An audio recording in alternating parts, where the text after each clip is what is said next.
The great Mark Cuban once said, "Business happens over years and years. Value is measured in the total upside of a business relationship, not by how much you squeezed out in any one deal."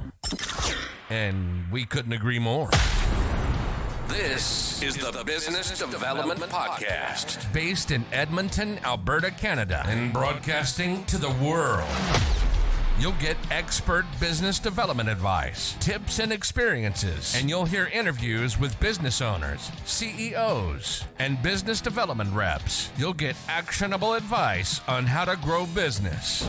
Brought to you by Capital Business Development, capitalbd.ca.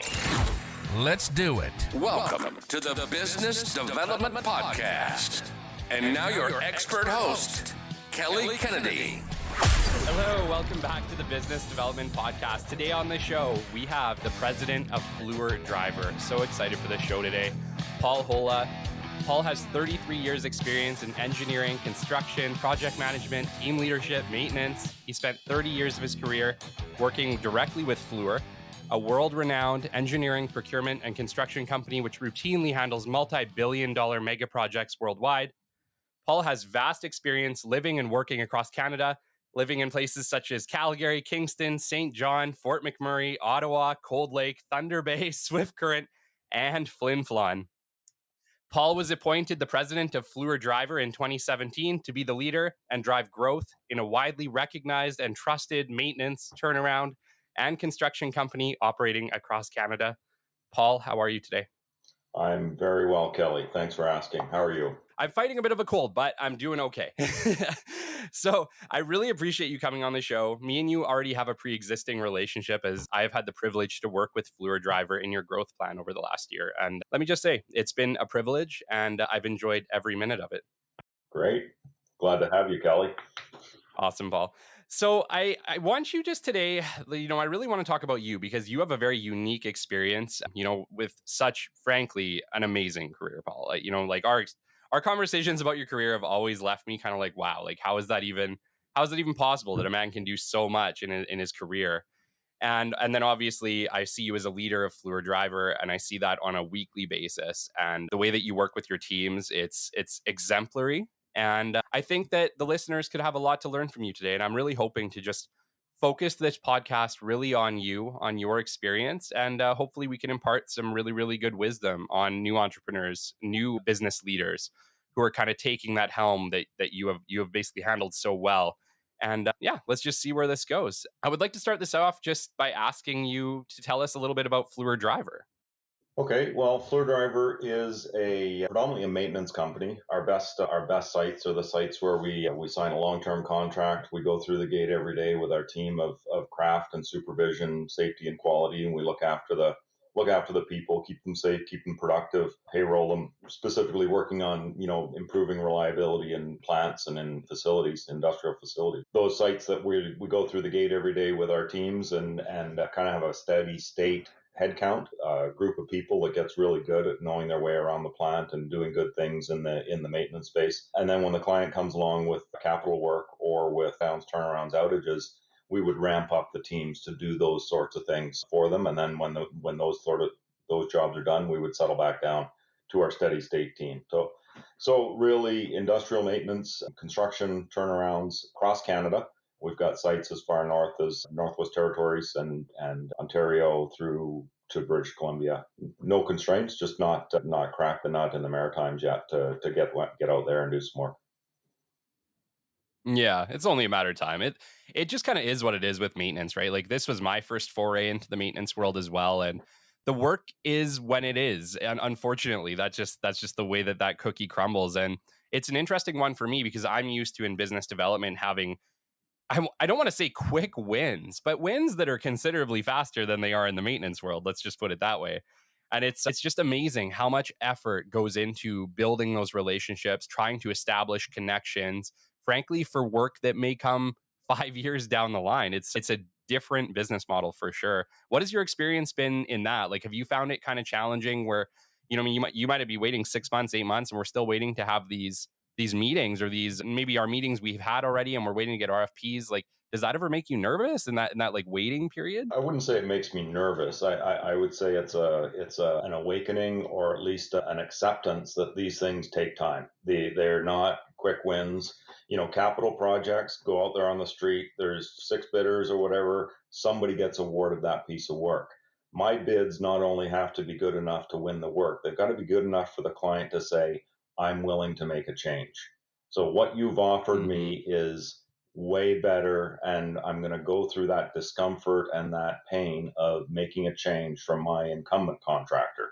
So these things don't happen just because you say that you're better. They happen with relationships, they happen with time, they happen with an ongoing demonstration of where you're different and where you're going to add value. And some of our current clients, and you think about, how do you know that they're happy? Well, the 5 year Mm-hmm. contracts that we signed 7 years ago, that we renewed 2 years ago for another 5 years, to me is the sauce. That's the proof that those 5 years we were actually doing good things, and the client decided to stay with us and not go through the discomfort of bringing a new contractor on site. And I'll even take it a step further, and maybe this is bragging, maybe it's just I love this line, is one of my clients, and we started a new site about 2 years ago, and we were having one of our early governance meetings with them, and they said, he thinks the single biggest decision that he made in his career was hiring Fluor Driver as the maintenance contractor. And so, you get this kind of feedback, and so you're producing a good product, but you've got to be able to convince new people that it's worth going through the change. Mm-hmm. Yeah, for sure. And the one thing too, like with high level contracts like this, for the listeners who may not have experienced this level of essential account management. Account management at a Fluor Driver level, at a top tier maintenance company dealing with some of the top companies in Canada, relationship generation is much much harder to do. The access to the people is much harder. They're dealing with way more companies, right? Like, we can't, trying to generate those relationships ends up taking some creative thinking. So Paul, can you maybe tell us a little bit about some of the stuff that Fluor Driver does to work around this? Like, I know we've done things like, hockey seats, and I'm not advocating that every company on earth needs to go out and buy a hockey box, or have a stampede or something like that to entertain these clients and build those relationships. But with you really have to get creative about how to make those connections, how to build those relationships. Can you tell me about some of the ways that Fluor Driver has been able to do this, even despite it being an incredibly challenging atmosphere to make that happen?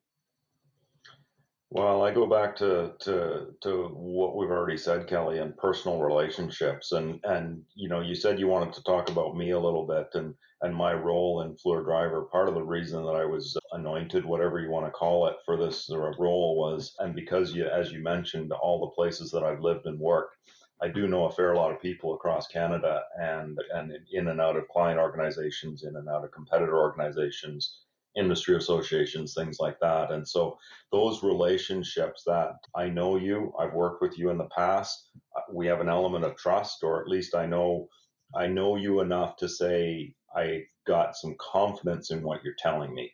This this Mm-hmm. this might actually work. It's not just a bragging game when you go into a bid.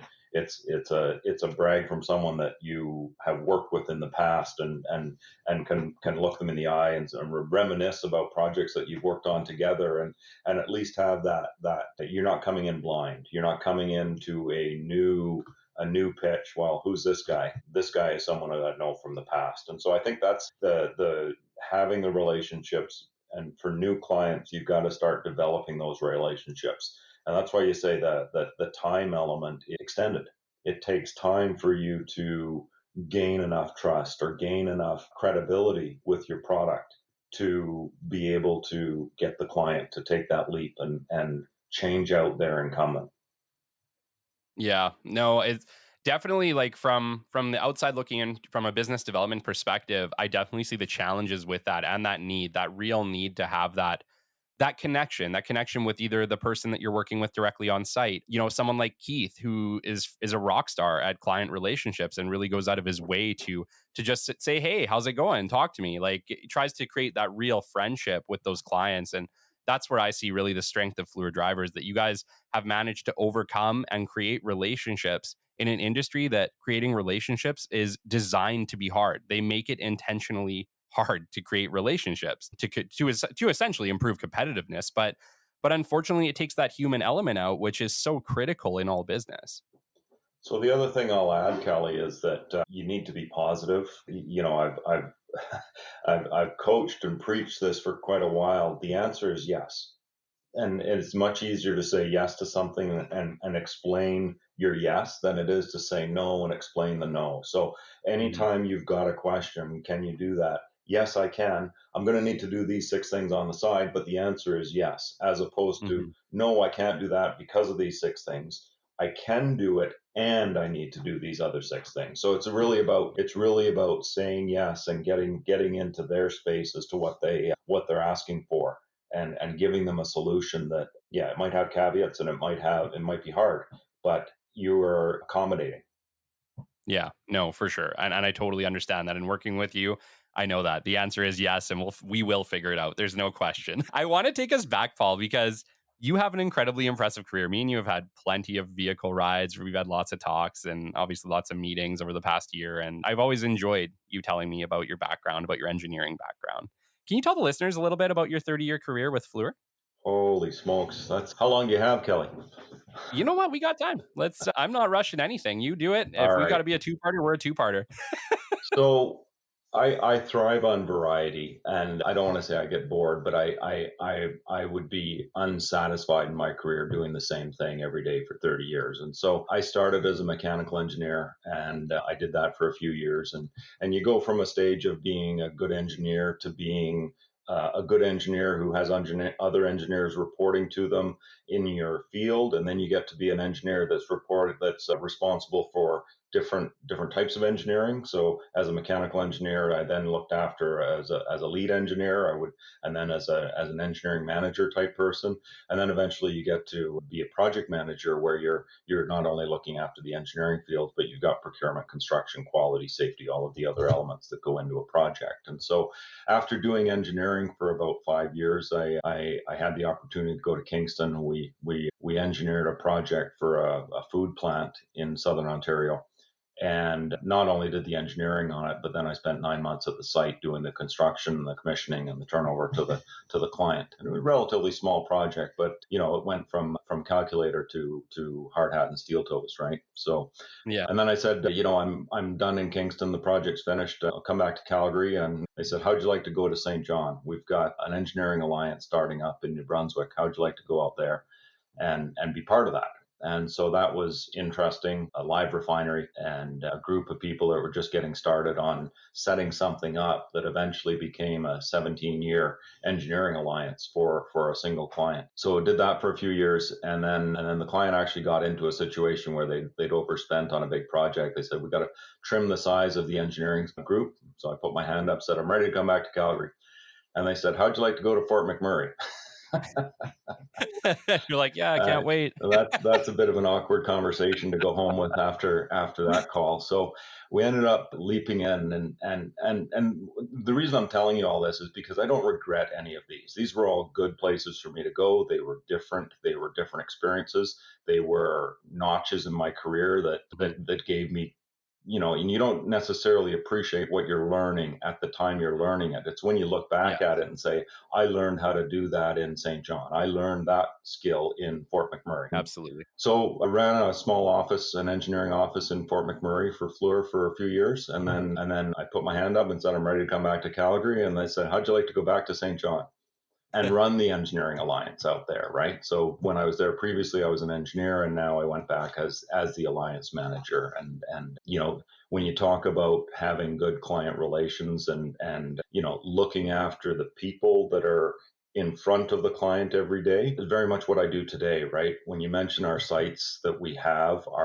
our site teams are in front of the clients every day. So it's a great way to have a good relationship, but they also notice everything that you do wrong. So being being ahead of that, reminding them of all the good things that you're doing. And I call it a bank where you put enough good things in the bank account that hopefully it sustains you through the times you have to make withdrawals. And so we spent a lot of effort in St. John in our governance reviews and stewardship meetings and things like that, reminding the client of the 65 good things we did for them that quarter, and just keeping that front and center so that we were continuously developing those client relationships and improving our position with that client. Eventually in 2011, I put my hand up and eventually got back to Calgary into the office there. And I worked on a couple of large billion-dollar size projects as the project manager, and I ran our we call it the multi-projects group in Calgary, which is essentially small capital works and engineering team. And then in 2017, as you mentioned, I was anointed as Yeah. the president of Fluor Driver to replace my predecessor who was retiring. Yeah, no, for sure. So Paul, yeah, man, there's so much. Like there's so much there. There truly is.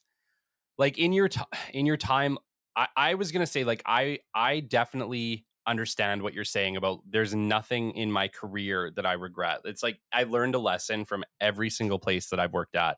Every single client that I've taken on, even if it was like something a little bit left field or something that I wasn't even used to. And I want to talk even especially Fluor Driver. I've learned a ton working with Fluor Driver at how to essentially create meetings from a very challenging situation, in a situation where there's a lot of reluctance for people to have meetings. Like you said, people have loyalty to the incumbents, and then it ends up being, well, we can't even talk to Fluor Driver because then we're not being loyal to our incumbents, or we're not interested. So you're fighting a lot of nays before you're getting your yeses. Like I would say that it probably takes me 5 times as long to get my yes with Fluor Driver than it does to say with any other service company, because most other service companies look at it as, oh, whatever, I'm going to spend $100,000 on a personnel. It's not a big deal. We'll give this person a yes, regardless of whether we like the people or not. In the cases like Fluor Driver, where you're dealing with large scale maintenance in the tens of millions of dollars of contracts range, people are a lot more reluctant to even give you 30 minutes, which is just surprising. You would think people would be more open to it, given the scope that if you can do it for a little bit less money and be just as effective, if not more effective, by utilizing different experiences.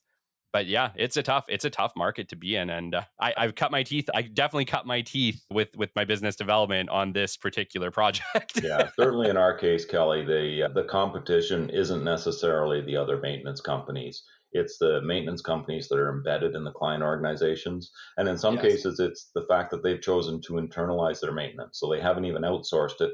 They've kept it as an internal department.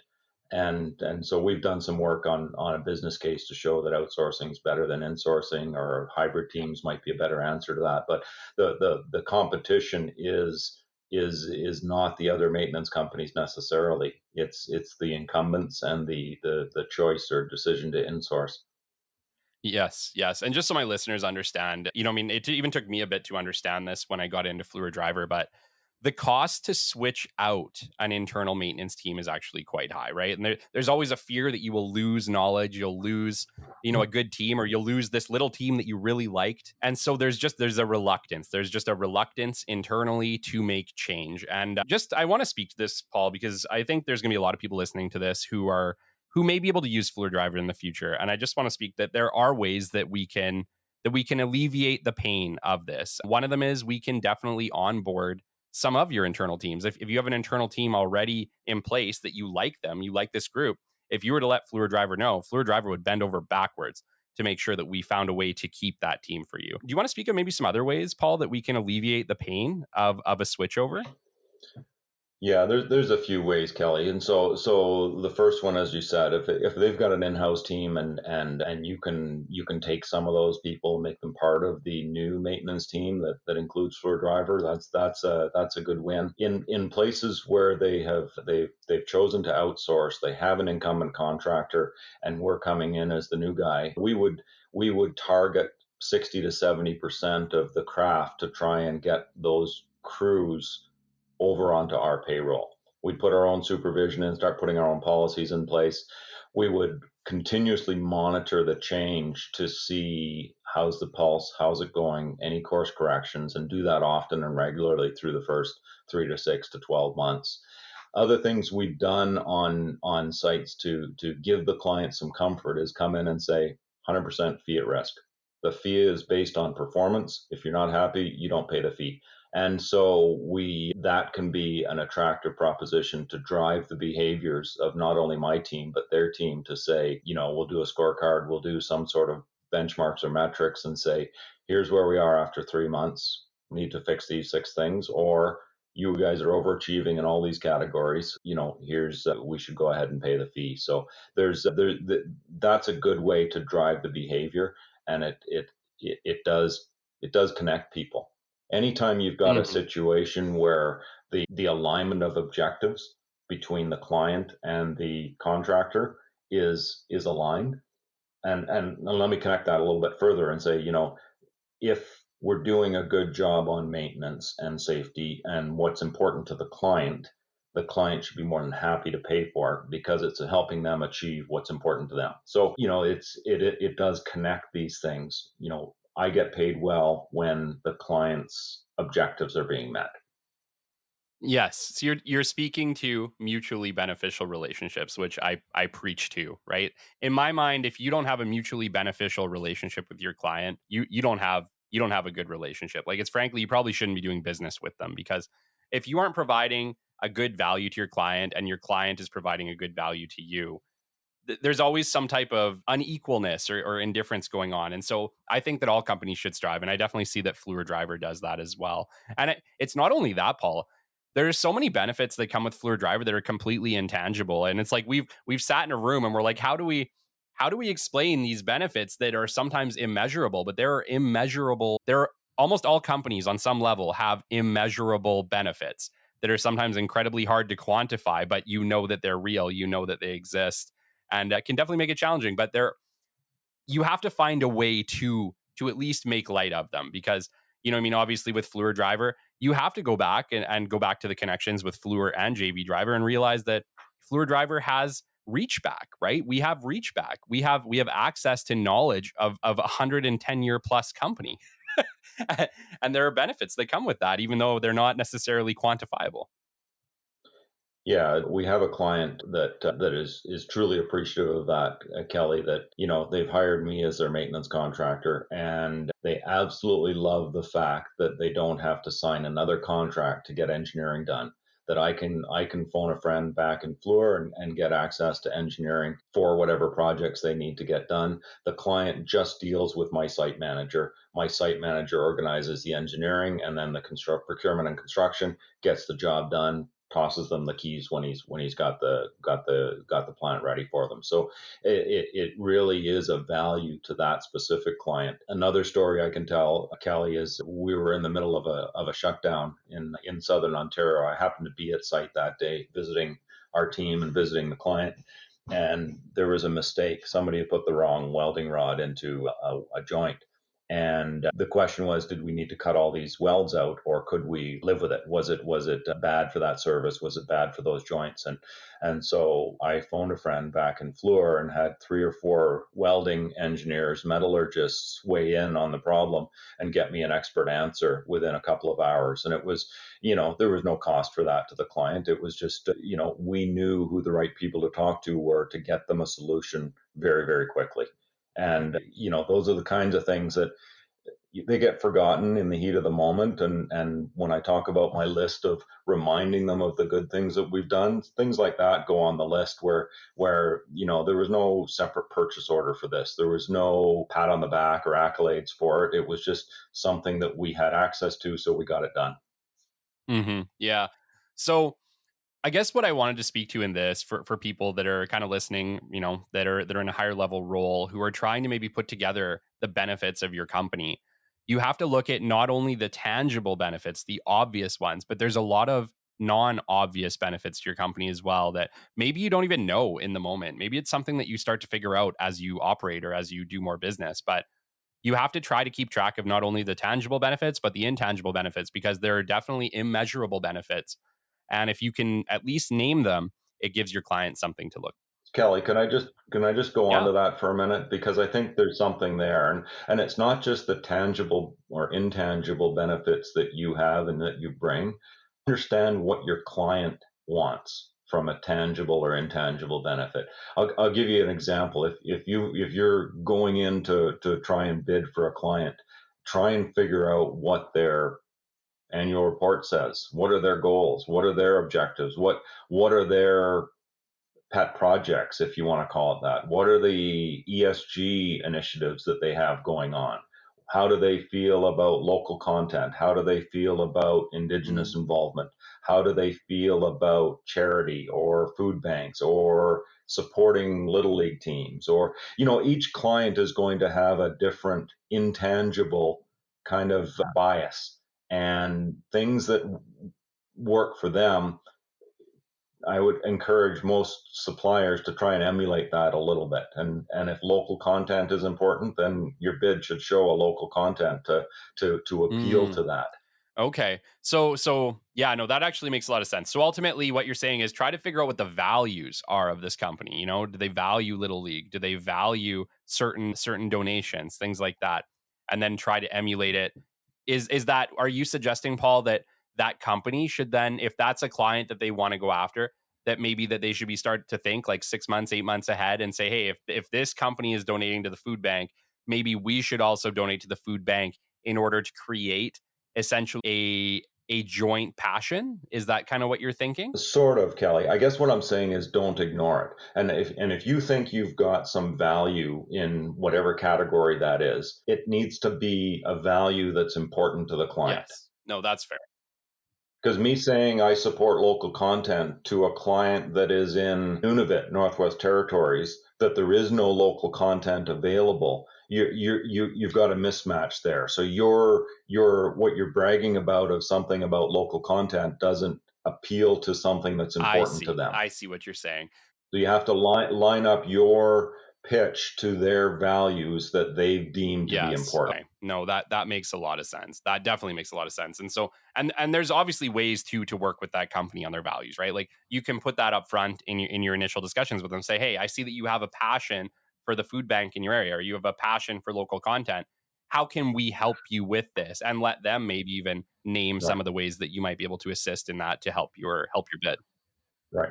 Or let's put a KPI around that we can measure ourselves against progress on. Yeah. You have to really appeal to what's important to them. Yeah. Yeah, for sure. Which is sometimes easier said than done, but I feel like you said, you have to at least give it a try. You got to at least give it a fair shot. I want to take us back, Paul, to when you came back to Fluor Driver. We kind of chatted about this earlier, and I just wanted to ask you, what is it like? So most of the people that I've chatted with so far, most of the people I work with are new entrepreneurs. They came from the ground up. They had an idea. They've tried to kind of build a company from nothing. What was it like being handed the keys essentially to Fluor Driver and saying like, hey, we have this company. It needs a president. We have goals with it, but here, do what you can. Make this thing profitable. Do something with it. What was that like for you? Well, as I mentioned earlier, Kelly, I do like variety in my work experience, and so this was going to be different. This was going to be unusual. I really didn't know what to expect when I said yes. Part of the job is leading people, which I'm comfortable with. I've been doing that on projects and alliances and offices for many years. I would say being aware or self-aware of blind spots and weak spots going into this role. I had not a lot of knowledge of unions. That was a blind spot for me. Working as an employee in a company, I did not have a full appreciation of the financials that go into running a company. The balance sheets and the keeping a bank account so that you can fund your payroll and having enough money coming in, and being more in tune with the money was something that I knew I had to get smarter at. And I knew I had a weak spot on craft and unionized employees and that sort of thing. So I would say 60 to 70% of it completely comfortable. 30% of it, there was a gaping hole in my experience base to come into this role. Yeah. So I'm an ask questions kind of guy. If I don't understand, stop, explain it to me. Get some good people into those roles that can tell me how these things work and can lead me along until I'm fluent in the subject matter. like I say, I wasn't in any way opposed to the position. It was a good place for me to go. And what I liked about it is go grow the company, Yeah. Yeah. There's a right? lot of freedom. There's a lot of freedom to do it your way. And yeah, I just want to speak to this because, you know, I mean, I've obviously worked directly for Fluid Driver. I've worked under you, Paul, for almost a year. We're coming up on our first year working together. And I just want to say that you're an absolute pleasure to work for. I've enjoyed every minute of working with Fluid Driver and see the level of respect that you get around the office. And I don't want to say some people are given respect, frankly, just because of the name of their position. But Paul is given respect because he is kind, he is caring, he genuinely cares about not only the success of the company, but the success of every single individual working with Fluid Driver. And I just want to say, Paul, that radiates from you, and you are a joy every time you come into our office, and we appreciate having you when you do swing by for those days. And it is the way that you've created such an excellent team based atmosphere, such an excellent place to work. And you've done that in your time. And I just want to say that you have been incredibly successful at that, at uniting a good team, a team who is passionate about what they do, is passionate about the success of Fluid Driver. And they get that because we have a president who is passionate about what he does and is passionate about the success of Fluid Driver. So I just want to say, you know, just from an outside looking in, after a year's experience, that is my observation.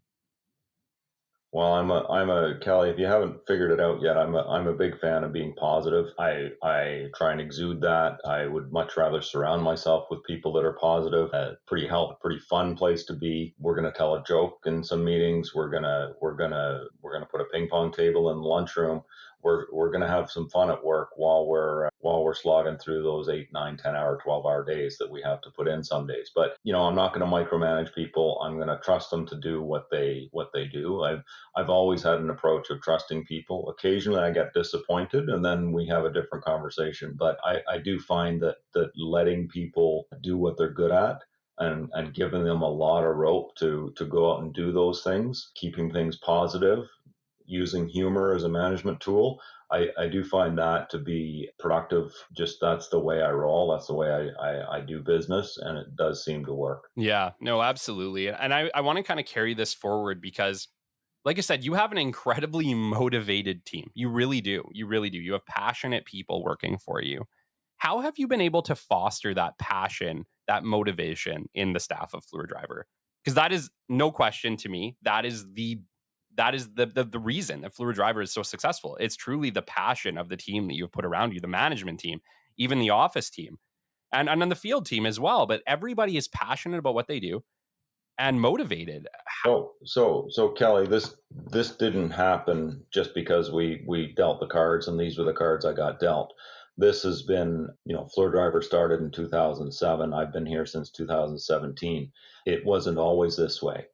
The people that are here today are, and excuse the expression, they have a strong give a shit factor. Mhm. And that's the kind of people that I need to surround myself with. If you're not in that bucket, then you're not going to. And we have had some people that, they put in their 8 hours and went home. But the people that I've got around me today, at least the management team and the next level, all of our site managers they're not going to see something fail. They will not let it fail. They will roll up their sleeves to make sure that it doesn't fail. And whether that's getting a proposal in, whether that's dealing with a safety incident, whether that's a client has a problem that we need to deal with, or a grievance from the union, the people will see to that problem until that problem is fixed. And I don't mean that means they work 24 hours a day. I mean that they put smart thoughts into something to make sure that that problem goes away. We learn from it, we embed it into our practices, and we never see that problem again. Yeah, no, for sure. So for me, like I've talked to my program many times that I've found that my success, and I mean, frankly, my success has really been stubbornness because I hate losing, Paul. I hate losing, and I don't know why, but I work until I succeed because I hate the idea of failing, of losing anything. I mean, I guess we all have our values or our drives behind it, but I've been successful because I just don't quit. And how important do you think that is, or how much do you think that's a factor in your success, or just going that extra mile because you don't want to fail? How often is that the case for you?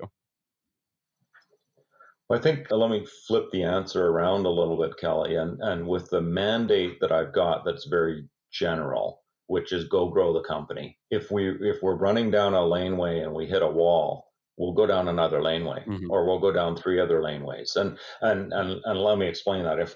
If our goal is to stay and be a maintenance contractor in the oil and gas space, and we're not getting any work from that because these are long-term contracts and there's strong incumbents in them, and the bids don't come out but every 5 years. And so then what about mining? What about facilities? What about manufacturing? What about infrastructure? There's a lot of maintenance work out there that's not oil and gas related. And Hmm. so the I don't want to say we get frustrated, but we do. If one door is closed, we go down three other doors, right? So we'll find other ways to try and grow the business, if you will, outside of maybe the conventional channels. So really, it's a reflection of the mandate that I've been given, which is not very specific, and it gives us a lot of latitude to explore other ways of growing the company. And as you're doing for us, Kelly, of going and knocking on doors in different sectors, like I say, whether that's manufacturing, facility work, mining work, food and beverage, there's a lot of different sectors out there, and a lot of clients in Canada that currently don't have Fluor Driver as their maintenance contractor. And so with a very broad, objective based mandate, it gives us a lot of places to go if we do get frustrated, or that the being stubborn. I would flip that and say we're flexible. Yes. Yes. No. And even in, I was just gonna say, like, even in the time that I've been there, the change in, like, okay, so initially we were targeting primarily oil and gas because that's our main clients, that's our bread and butter, right? But it's like, even in that time, just that shift now, that where we're hitting up manufacturing, distribution centers, like, for me, I'm always wondering, okay, what's next? Where are we going next? Like, for me, it's like, one of the questions I want to ask you is, in 5 years, where do you think Fluor Driver is going to be? Because, I mean, for me, I think ultimately Fluor Driver could be across Canada doing all sorts of different work for manufacturing, distribution centers, oil and gas. Like, we're not capped to anything. If it's maintenance, we can do it. Do you have any ideas of where Fluor Driver could be in 5 years? So on my whiteboard, Kelly, I have an acronym. It's TO. That acronym stands for Take Over the World. I don't think I can do that in 5 years. I am going to focus on Canada. I have not taken over Canada yet, but I do think that there's a lot of places that we can grow in Canada. I think the oil and gas space has still got some room for us to grow. There's still clients out there that haven't seen the benefit of Fluor Driver, and the some of the things that we do differently and some of the values that we have. But what we're finding is when we knock on a door of some of the non-oil and gas clients where our name isn't well recognized, and I'll go back to the client that told us about the best decision he made in his career. That was not an oil and gas client. That was a new client. It was a new sector. But with the tools, the techniques, the attitude, the culture that we brought to their site, they had never seen before. So based on that, I think there's a lot of room for us to get into some new facilities and be rock stars. Yeah. It's just that leap of faith to say that what we're offering is different than what, say, small manufacturers or municipal operations or even some of the mining sites might have seen in the past. That what we bring is different and better. Yeah, and I mean, you're really a success story on the idea of, hey, we do this really great thing for oil and gas to an incredibly high standard. Because if you're not familiar with it, Alberta oil and gas, or the energy industry in Canada, really is, it's the leader in pretty much everything and all standards, is the oil and gas industry. So if you're like Paul and you've taken, okay, I have this great company, we are experienced in oil and gas, we've been working for oil and gas clients now for a decade, what can we do with this? And you've essentially taken the standards, which are incredibly high for oil and gas, you've transferred that over to warehousing, distribution, places where frankly the standards might have been incredibly low or non-existent in a lot of cases. Said, nope, we're going to show up here, we're going to manage a team to high efficiency, we're going to bring your facility to high efficiency. And then the feedback is, like Paul said, these people are looking at it and saying, wow. It's almost hard for them to believe because they've never seen that. And so in my mind, it's just a very successful pivot is what I would say, Paul.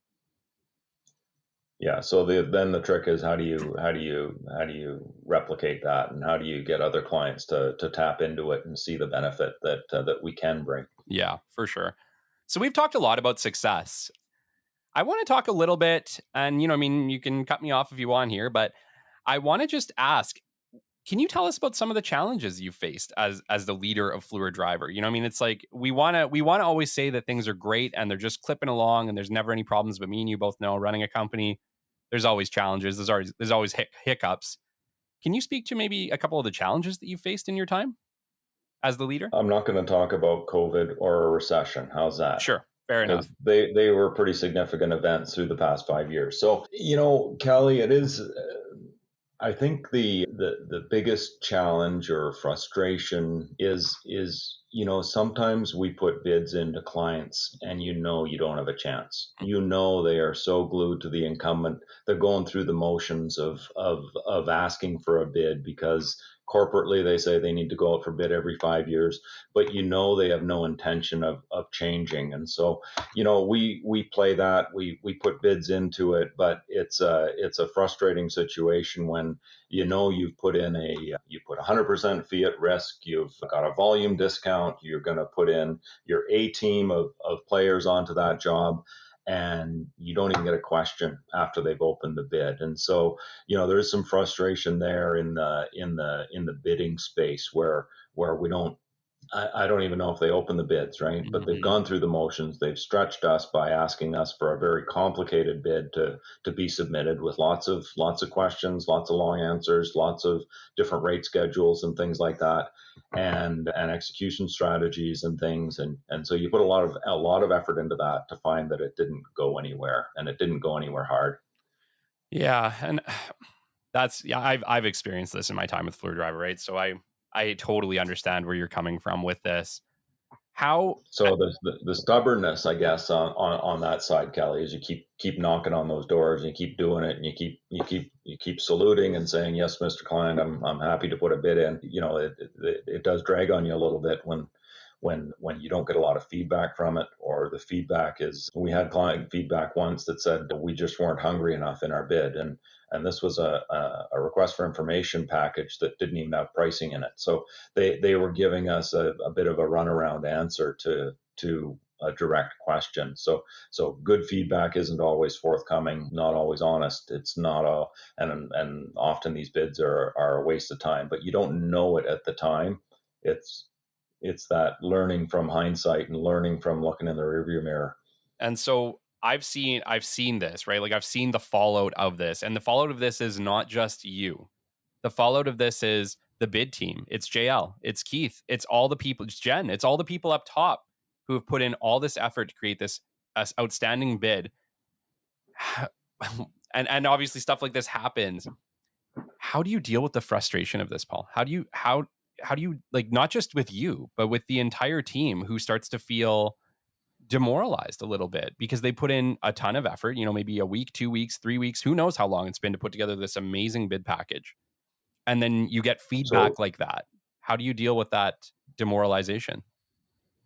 So two things there, and the first one would be back to what I said about having a pretty positive attitude around things. If we have a positive attitude bank as well, because we do need to make withdrawals in it sometimes. So Yeah. I think staying positive about things. But the other thing is, as a learning afterwards, and saying, well, let's be a little more selective. And so all of those bids that we've got rejections on, I think that there are almost an equal number of bids that we didn't put effort into because we thought this is a non-starter. Mm-hmm. There's 10 bidders. It's going to buy this job. It's not worth our time and energy to even put a proposal in. So we're making people aware that we are being selective as well. And so when we do put our backs into a bid, we're hopeful, and we're thinking that we've at least got a chance on this one. The ones that we know we probably don't have a chance at all, or it's not worth the time and energy, or we've got something that might be a higher priority or higher likelihood of a win, then we'll put some to the wayside and not touch them. Yeah. So it's about, And I think recognizing that where you can win and where you don't have a chance is an important messaging to the team that we're not just chasing windmills. We're actually going to go after the ones that are real, and we're going to put our backs into it. yes, a prioritization. It's a prioritization of success, which, like you said, if you're prioritizing higher likelihood of success, you have a higher chance of winning. Instead of demoralizing your team, you're pumping them up. That makes a lot of sense. Paul, can you tell me a little bit about? I have an interesting question, and we'll just let me know if you want to cancel this one out. You don't have to answer it. I just wanted to ask if there was one thing that you could change about Fluor Driver with the snap of your fingers. Let's call it an Avengers moment. You could just reset something. If you could just snap your fingers and change one thing at Fluor Driver that you think would incredibly benefit the business, what might that be? Kelly, I'm an engineer. I don't think about esoteric stuff like this. I don't have a magic 8 ball. I don't have a snap my fingers and a genie and a magic hat that I can pull a rabbit out of. I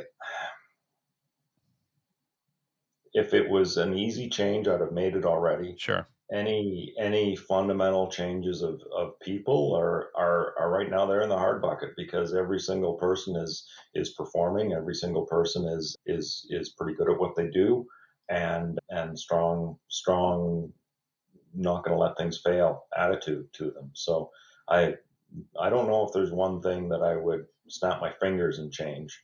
Systemic things that I'd like to grow and develop over the years. I think we'd like to maybe better at sales. Maybe we need someone doing what you're doing out in the street, and spending more time with clients, developing relationships. Right now, the sales falls to myself and Keith and JL and Yeah. you, and so it's a bit of a shared role, but maybe we need to ramp that up.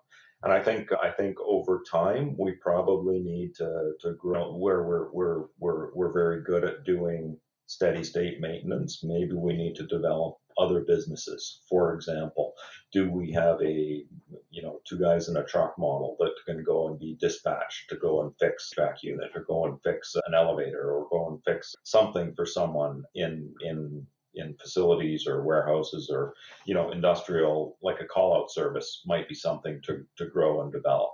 Yeah. Tool rental business, bundle pulling equipment. Mhm. Where do you go with the business, and what can you add to it that adds value to what you're doing, but is complementary, and something that you know how to run and manage. Yes, like add-on services, but add-on services, I've seen them done poorly too. Like you said, they need to be in your wheelhouse. I'm a huge advocate of add-on services. However, they need to be something that you understand fully and completely. That are a addition to your main service, or they make sense, right? It's got to make sense, because I've seen a lot of companies, Paul, try to do things that they try to pivot. They try to pivot in a challenge, and they're pivoting to things that they have no understanding of.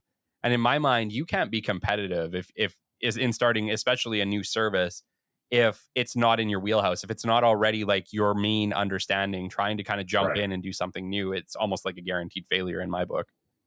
Right. And so, there's if you decide this is an area you want to grow into, yeah, I'm confident that we could grow it ourselves, and we could bring people in, and we could develop these sort of product lines, if you will. I also think you could go out and buy it. That you could look for an acquisition of something that's complementary to you, and 1+1 is 3 now, instead of 1+1 being 2. And so you've added to your competency, you've done it quickly, and you've bought into something that already exists, and people know how to do this. They've got the work processes and the procedures and stuff. And so, I'm not a fan of trying to buy a call out dispatch sort of maintenance service. I would rather buy my way into something like that, and get something that's more shovel ready. Yes, no, absolutely. I think you have the right approach, and I'm excited to see what you guys got coming up next. Like, that's the thing with Fluor Drivers, you never know what's coming up next. Paul's always got something up his sleeve, so I'm always kind of sitting on the edge of my seat thinking, when am I having this meeting to figure out what we're doing next, Paul? We are in due diligence right now for some deal that closes on April 30th. So more to Awesome. be revealed. Awesome. Well, see, I don't even know what that is yet, so I am excited to get the news. Paul, can you tell me a little bit about your daily routine? Tell me, what is the president's daily routine to wake up in the morning and get himself pumped and ready for his day?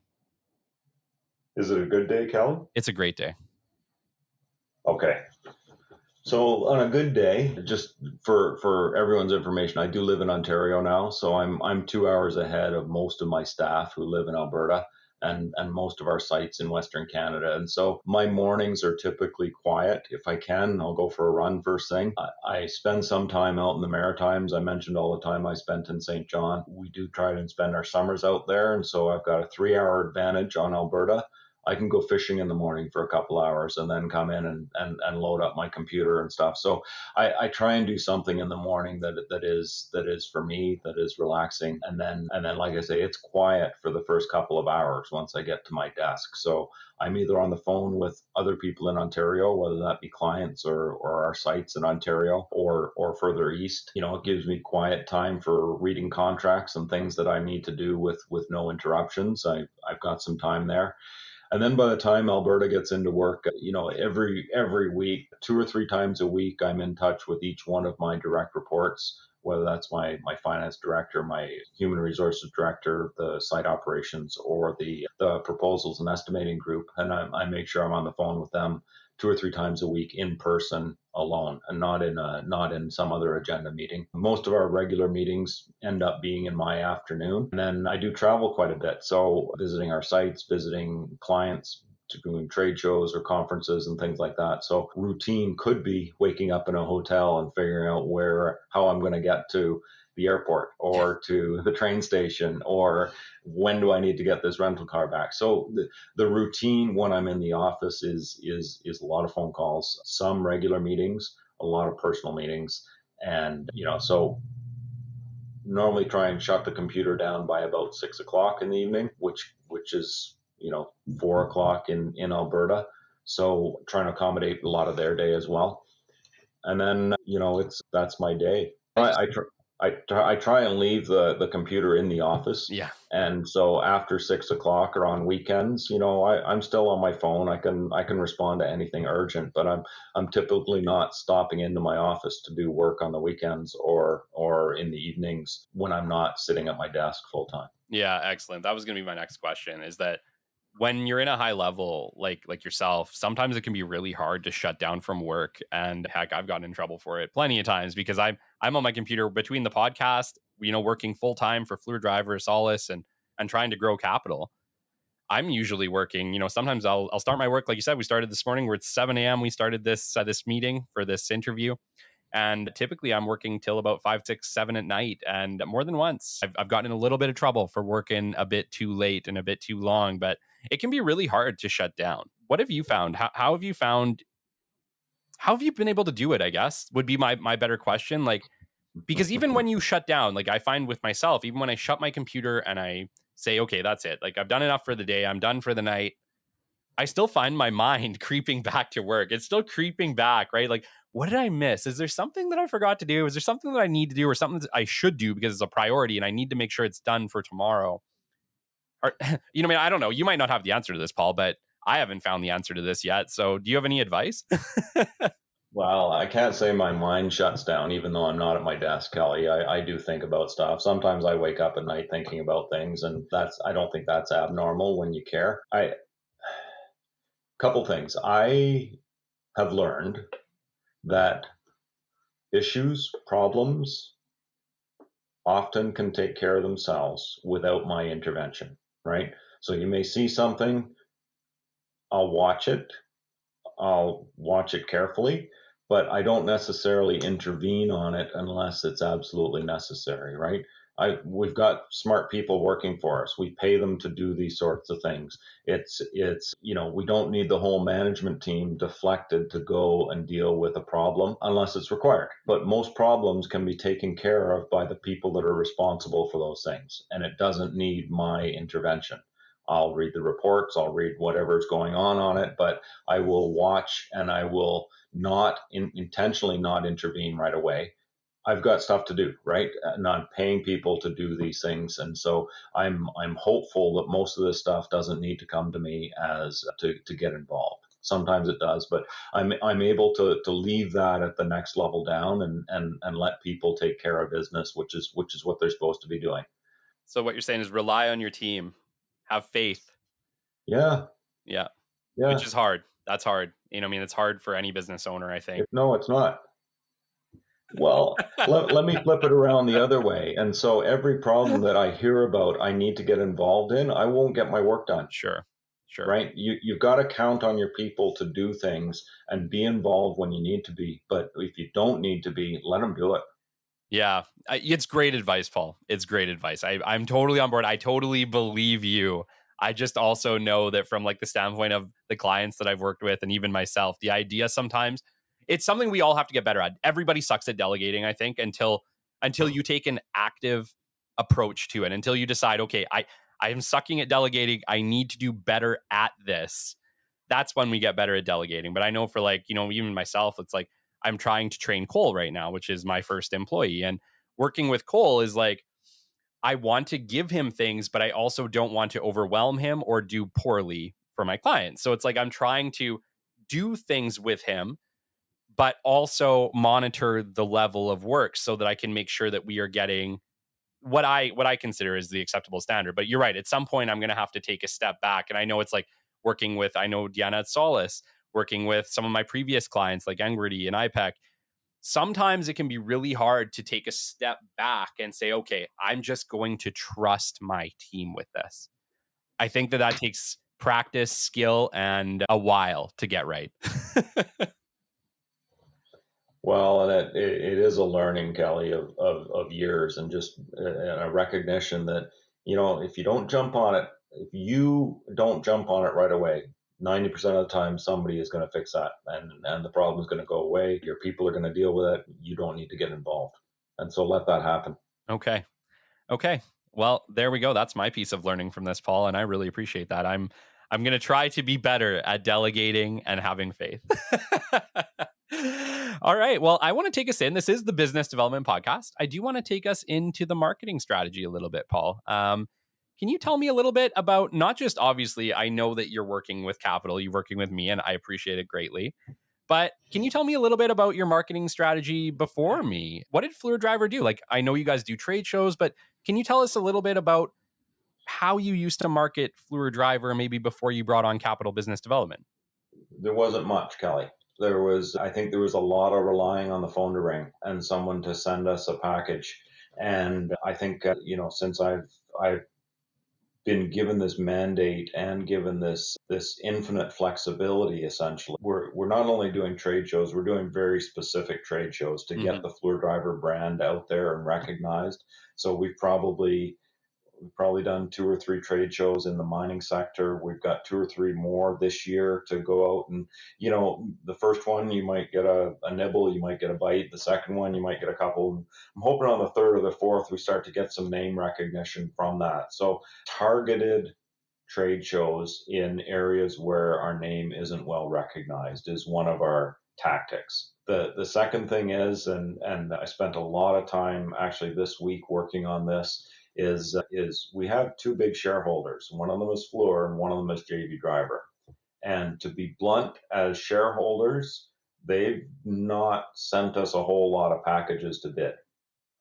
They've got work in our space and we could be a viable bidder on some of these projects. So I spent a lot of time this week working on relationships with people that I've known for many years to say, hey, this is the kind of thing that Fluor Driver does. You're working with clients. Let's find a way to get the Fluor Driver maintenance in front of this client, and in some ways, whether that's doing equipment preservation, whether that's doing something on a big project, site-wide services, maybe it's doing consulting when they have a spare parts review or a model review that has a maintenance spin to it. Those are the sorts of things where we can bring Fluor Driver in. We can wave the flag a little bit to those project teams who will eventually have a plant that will need maintaining. And so I'm trying to get a little bit further upstream with certainly with Fluor, but also with JV Driver on who are the people that they're talking to and how can I be a part of those conversations to float the Fluor Driver brand and get some recognition, name recognition out of that. Yeah. And that's a great example, actually, Paul, because I talk a lot on my program about just brand recognition in general. And that like a lot of companies start and they, like you said, they sit and they wait for the phone to ring because they put out a few Google ads or a few Facebook ads or LinkedIn ads or whatever. They got a full digital strategy. They're just waiting for the phone to ring because they put out all these ads and they're thinking, oh, well, Mr. Client's going to come. He's going to click this ad and he's going to call us and he'll say, hey, I need mechanical services or I need maintenance. But like you're a perfect example of this, Paul. Literally within, like he is part of, their shareholders in our organization. Fluor and JV Driver are shareholders in the organization, and there's still people in those companies who need to be educated. There needs to be somebody out there waving the Fluor Driver flag, saying, "Hey, we're here. We can do this work." And not only that, we're part of your group. Like you should use us, right? So I talk all the time about how you need to be active in your marketing strategy. You need to go out and educate your customers. You need to be reaching out to them, whether that be through phone calls, emails, but you need to be making direct contact to educate your customer on your product, because even within organizations, there can be a lack of awareness about certain branches of the company. And Paul, you're speaking to a perfect example of one right now. The other thing that we're trying to do, Kelly, is recognize that many of our current clients, our relationships are at a supply chain level and at a plant maintenance manager level.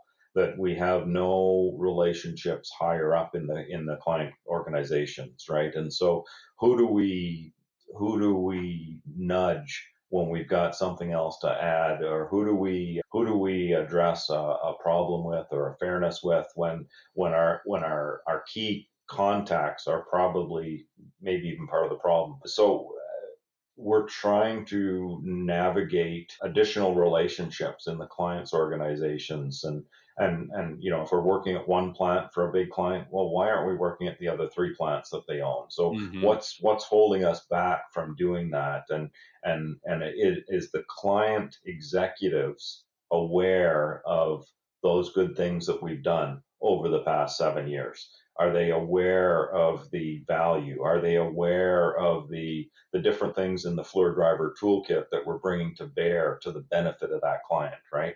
And my guess is no, because I don't think that is getting channeled up the organization. So I think that all the good that we do is kept at a plant level. And my goal would be to get additional relationships with E teams and C suites to be that contractor that is well known and is valued. The people that control the money should appreciate what we bring to the table as not only a lower rate, but a more productive workforce, and driving reliability into the plant so the plant has more throughput. Those sorts of things that really do appeal to the people that control the money.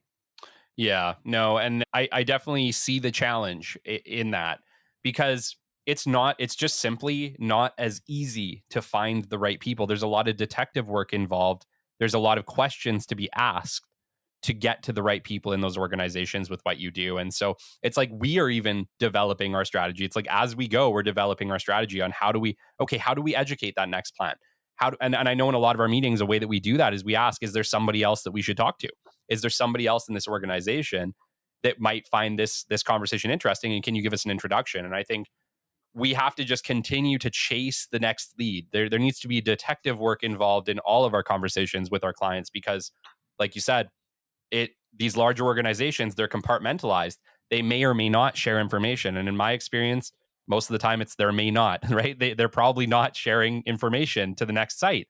And so, unfortunately, what that means for you is that if you are working with a large organization with multiple locations, you may need to reach out to every single one of those locations and come in cold, come in new, because even if you're working at one of them, there's no guarantee they're talking.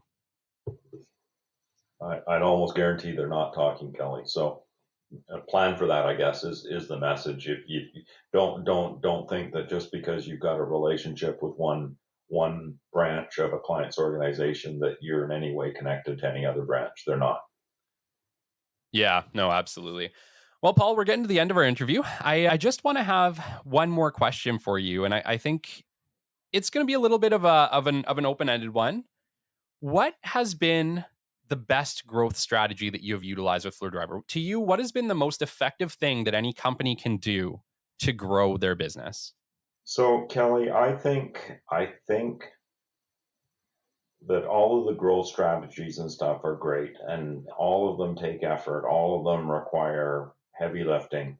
I think the best thing that we've done is essentially unshackle our employees and say, there's no rules, there's no constraints. Let's get busy. What is it that we can do? What are the relationships that we could pull on today that might get us more work? What are the trade shows we should attend that might get us more recognition? What are the conferences we should attend and present at? What subject should we present at? Who can we call? Who do we know? Who do we partner with that might know someone? And if you take 3 steps back and you say, there's actually no constraints here. We want to grow our business, and you let people be creative and you let people come up with those good ideas, and we follow through with them and say, let's try it. Yeah. And I think, that to me, the taking people and letting them go outside of their box or their normal work, and let them think and let them be creative and let them try some stuff on that is consistent with the company's direction. I think that's the best thing that you can do is harness your people, give them the ability to independently come up with ideas, and then run with some of those. I think the what the people bring to the table is as good as any master plan or any consultant sort of growth strategy. I think that, tap the people. They all know people. They all have ideas, and I think some of those ideas are actually quite good, and we'll do them often. Yeah, that's great advice, Paul. So there you go. There you have it. Paul Holah. If you need to grow, if you're looking at a good growth strategy, don't forget to ask your people, ask your employees. They have great ideas. They come from different backgrounds. They've seen different things than you. Don't be afraid to ask for help, because no one of us have the answer. And, it's like, I've been doing this a long time, Paul. I don't have all the answers. I know that for sure. There's people who have different experiences than me. They come from a different industry than me, that have done things differently, that all bring a different experience to the table. And so utilizing our team, and I've seen this done to effect in multiple companies, can make you more effective in your growth strategy. All right. So just in closing, this has been an interview with Paul Holah. Paul is the president of Fluor Driver. Paul, you're amazing. I appreciate you taking the time to have this interview and educate my listeners today. And I hope that we brought a lot of value. Actually, I know we brought a lot of value, because you have just so much experience in not only managing teams, managing projects, but you do such a great job at Fluor Driver and at motivating your team at Fluor Driver. And I just want to say that it has been an honor and a privilege to work with you and for you at Fluor Driver. I just want to ask, before we close off today, is there any question that I could answer for you? Is there anything that you would like to ask me while we're on the show? I do, Kelly, and I'm going to flip it back to you. You said, I think one of your questions on the pre-read was, what would you have done differently if you could go back 5 years? And I'm going to say, Kelly, you've been working for us for a year. What would you do differently if you could go back and tell your 19-year-old self what to do? Oh, gosh. Okay. Yes. Thank you. Be open to new ideas, Paul. That is it. I'm a kind of person who I get into a routine of something that I find effective, and I carry it over and over and over again. So before I worked at Fluor Driver, I worked very much on a marketing strategy that was a physical strategy. I liked actually going to locations, dropping physical brochures, getting cards, meeting with people, which I still think is incredibly effective. And I still 100% love that approach. And if you are a smaller business and you're trying to grow locally, I still think that that's probably one of the best approaches you can take. I had to change the way that I did business, Paul, to work for you, because I used to do that pretty regularly. But when I came in to work with Fluor Driver, suddenly the script got flipped and you said, Kelly, our clients are across Canada. How are we going to figure this one out? And so I had to change the way that I went around my approach. And now I speak very highly of LinkedIn. You know that I've taken a very, very heavy LinkedIn approach to the way that we do business with Fluor Driver. And that has changed the approach now that I would do business everywhere, because we have found so much success in doing what I like to call a soft introduction, which is a very brief introduction on LinkedIn, attaching our marketing material before I make that initial cold contact, whether that be phone or email. that in my mind has made us 10 times more effective just because I can reach 10 times more people than I was able to reach before. And so if I could go back and tell 19-year-old Kelly what to do or like what you could change, it's be open to change. Be open to the way that you do things is going to evolve in time, and allow experts or people to come in and say, hey, you've been doing it this way, but I think there might be a better way. Don't just kibosh it. Because there's a time, Paul, when I would have just kiboshed it and said, the way that I'm doing this is the right way. It's the only way. I should do it this way. But times change, and we have to change with them to be effective. So that's my advice. All right. Well, that closes off our show. This has been the Business Development Podcast. You're listening to episode 14. This has been an interview with Paul Holah at Fluor Driver. And Paul, can you maybe plug some of your details in case people want to reach out to you? Sure. What do you want, Kelly? You want my cell number? I'm on LinkedIn. You can look me up on LinkedIn. Yeah. Why don't you give them your LinkedIn? I think that tends to be the best way that people are contacting us these days. Well, you can find me at Paul Holah. That's Holah. Just look up Paul Holah at Fluor Driver. Awesome.